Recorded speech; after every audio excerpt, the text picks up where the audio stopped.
Hi Flosstube, or actually maybe I should say Felttube. This is Jeannie again, and I am just going to do a quick video on opening up and getting organized to start a Bucilla felt stocking kit. I said in my last Flosstube that I would be, that was part of my Christmas in July, or my Jolly July, is that I was going to start stocking for my my granddaughter.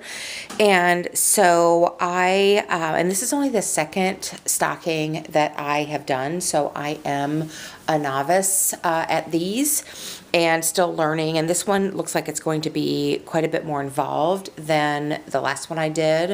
If you look back at my videos, you'll see I actually use some components of one of these kits to refurbish the homemade stockings that my mom had made for my family. And then I made one of these kits for our cats. And so now I'd like to do a stocking, since we all have, well, I guess I don't really have one, but we have homemade stockings, my kids do, and my husband. And I wanted to do one for my granddaughter and my new son-in-law. So anyway, so just some of the supplies I have. I have the kit here, which I will open and just kind of show you. And these kits really, they come with the stamped felt, the cotton floss, color separated sequins and beads, 2 needles, so a embroidery needle and a beading needle, and instructions. And they really can vary. The cat stocking that I did had several techniques in it, but it only had about 87 steps. And I know you're like, 87 steps, that sounds like a lot. But really, for one of these kits, that's not very much. So anyway, so you can see here's the front of the kit. This is what it'll look like. It's called the Perfect Stocking, or the Perfect Gift Felt Stocking Kit. The name goes on a little tag on the stocking holder. And then my granddaughter loves cats, and we have lots of great cats in our family right now. So that so this is what I chose to make for, I'm making for her. This is what the kits look like before you open them. So you can see, if you can see below that writing, that the floss is not sorted. And then there's different layers of, you know, the felt that is stamped, and the instructions just go step by step by step. And some instructions are really multi-stepped, and some steps are just a really quick thing. So like for instance, the first step is usually to embroider, bead, and sequence the background stocking. And so that can be a lot of work if there's a lot going on the first layer of the stocking. So even though that's just one step, it has lots and lots of there's lots of work to it, lots of embroidery and beading. And so I fully expect that cutting out the background and then doing these beads and sequins and on the blue and the top here, that will probably be the first step of this kit. And I'm not sure, usually they go in layers, and probably the tree will be next, and so on and so forth, but we'll find out when we open it up.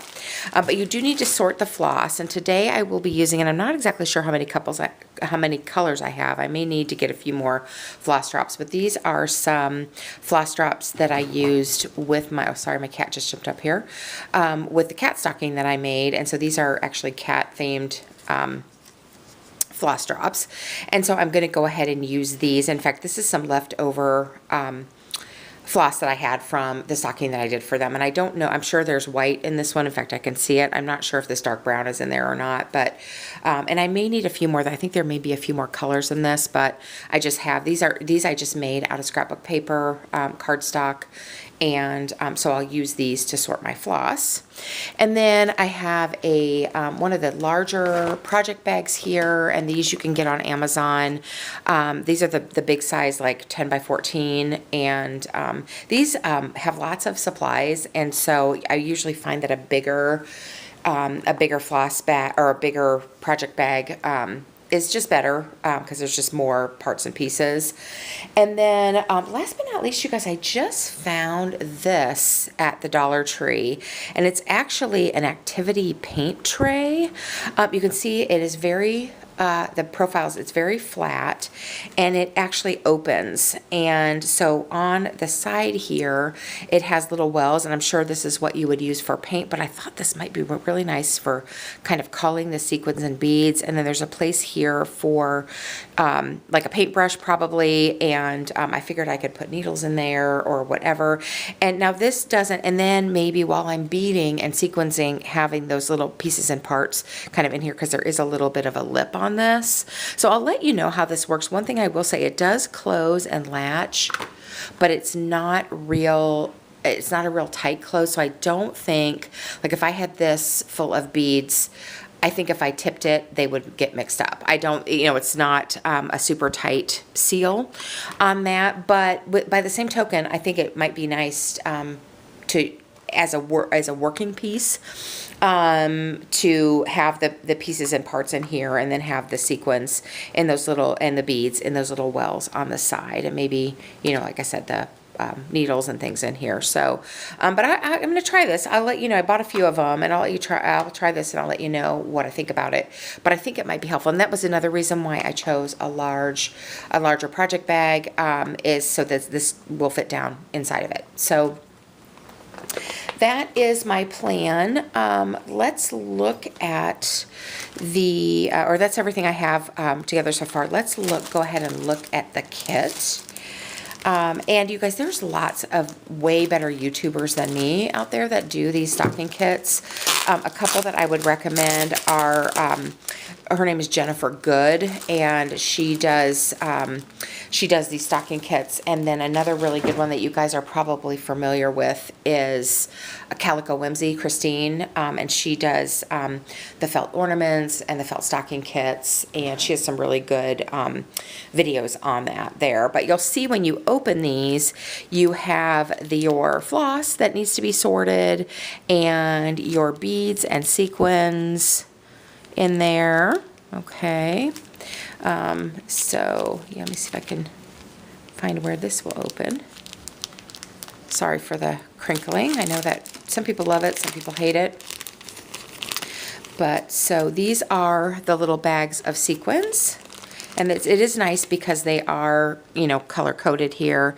There's the needle, or one of the needle. Are both of them there? Let's see. It just looks like one needle. Maybe the other one's in here. Oh yeah, I see it. So this is the beading needle. So this is in this little pouch. There is the embroidery needle. More sequins. So it looks like there's 4 colors of sequins, and then there are clear beads and red beads. Okay, and these actually are little plastic beads. I don't think they're glass. So there, and then you've got your little knot of floss that needs to be sorted, which I will do. And it does look like that dark brown colors in there, so I'll probably use that. This one looks like it has more colors than what I have floss drops for, so I may need to make a few more, but yeah, I'll get that sorted in on my floss drops there. Okay, so yeah, so that is all the little bits and parts. And then you have your stamped felt. Okay, so as you can see, this is really nice because and all the pieces are numbered, and they recommend that you just, you only cut out the ones you're working on. Otherwise, if you cut them away from the numbers on the felt, that can be, you know, you can sort of lose what part goes to what. But there's the tree that'll go on the background, and the little ball of yarn there. The little pink parts of the cats. There's the brown kitty. Here's that little gift. And usually when you see the little dots, those are all like beads and sequins. Okay. These little parts right here are probably the stripes on the candy canes. This, I'm guessing, would be the hanger for the stocking, and there we have a little bow that you fold together and stitch up. There's the top of the box. Okay, here's the gray kitty. The gray kitty parts. Yellow, but looks like bows and stars and things on here. And then this most likely is, yeah, this looks like the stocking background. So that I'm guessing this is going to be step number 1. And like I said, it will probably call for me to do all, oh, let's see if I can get this into camera, all the beads and stitching and sequence that's on the background. But we'll see when we look at the instructions. But there's the background of the stocking. And then they usually, again, have, here's all the white parts. Okay, there's those candy canes, and this is the back, the back of the stocking. And I usually will line my stockings too. I do it like Jennifer Good does it, where she just covers all the stitching with an extra piece of felt. And so I'm sure I will do that when I get this done. And then there's the tag to put her name on, and then those candy canes that will be on the front as well. So that's all your stamped. And then you've got, besides the, oh, and this is interesting, it's all one piece. So, and they vary a little bit, but this is a nice thick cardstock. And so this has your color and symbol guide on the back of it in this particular kit. So it will tell you what the stitch is, so whether it's an applique stitch. So it looks like this has applique, straight, outline, running, satin. It looks like there's some cording in here, some French knots, sequins, and beading. And then it will tell you what the symbol is, so you can see that there, and those are the symbols that are stamped onto the felt. And then it will tell you how many strands to use for each thing. Now, these always tell you just to use one strand for the beads and sequins, and I got the tip from Jennifer that she always uses two because it just makes it sturdier. And you know, these get use, so they get handled and they get used. So I also do two strands when I do my beading and sequins.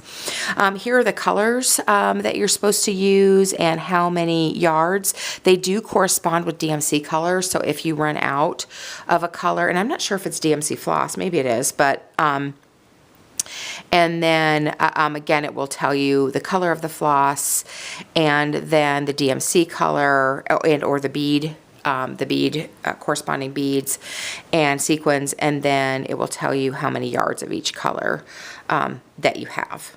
Okay, there is also instructions on how to do the stitches. Okay, and then this looks like this is the felt color guide down here, and then you also get an alphabet for personalization, and sometimes I use those and sometimes I don't. It just kind of depends.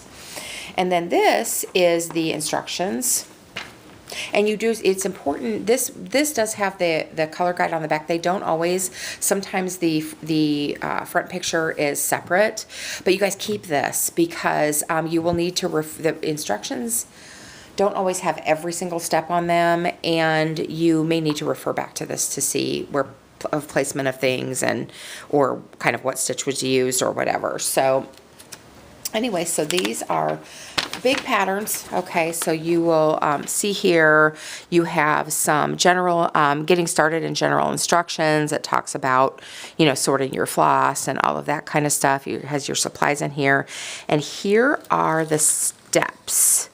All right, so again, step 1, embroider and sequin the stocking front. See, I told you that's what that would be. That tends to go. I was going to see if I could tell how many steps are in this. Oh my gosh, it looks like it only has 64 steps. So that doesn't look like very many compared to how detailed the stocking is. So that is surprising to me. But again, some of the steps are big. So I'm guessing like one of the steps is to embroider, bead, and sequin the tree. And we know the tree is a really, that's going to take quite a bit of time. So, but anyway, so there, and you notice there are little check boxes here so that, let me hold that up so you can see. So you can kind of cross them off as you go. And sometimes I do these a little bit out of order because sometimes it's nice to really get all the embroidery done before you do the bead and sequencing so that your next embroidery section doesn't have you, you know, your floss catching on the sequins that are already there. So I'll make that judgment as I'm working on it. So there's that. Oh, and the other thing that the pattern has is it has this big part that tells you where to place everything with the symbols again. So again, here's your symbol guide for the embroidery on the tree, your symbol guide for which beads and sequins to use, and that sort of thing. So so yeah, so I'm pleasantly surprised, you guys. This one doesn't look as detailed as some of them. But yeah, so I'm going to get started on this today. My hope, you guys, it is, what is it? July 26th today. So we're late in the month. I'm getting a little bit of a later start on this one, although I did get many of my stitching goals done this month. So I'll show you that at my next Flosstube. But yeah, I'm gonna get working on this, and my hope is to have it done by Christmas. We shall see on how quickly I get things sort of moving along here. But yeah, but overall, this doesn't, the pieces look pretty big, and it doesn't look too bad. Like I said, there's lots of little, you can see here there's lots of little pieces in the candy canes that go on the tree. And so those can be a little bit fiddly, but not too bad usually. And so anyway, so that is my plan for getting this project started, and I'll probably do some felt tubes or Flosstube extras sort of along the way to show you my progress, or maybe I'll put them in. Let me know what you want me to do. If you want separate videos on felt project, I can do that, or I can add this in the end of my floss tubes and just say, hey, I'm moving on to felt, and so people can tune off if they don't want to see that. So anyway, I hope that gives you an idea of what these kits are like. They are really, really fun. I have enjoyed learning some different stitching techniques and stuff. And again, I will link Jennifer and Christine in the show notes of this video, because they are much they have really good tutorials, and they're much more, they've had much more practice with these kits, and just do beautiful work. So anyway, so that is my next endeavor for Jolly July, and I will talk to you soon. Bye.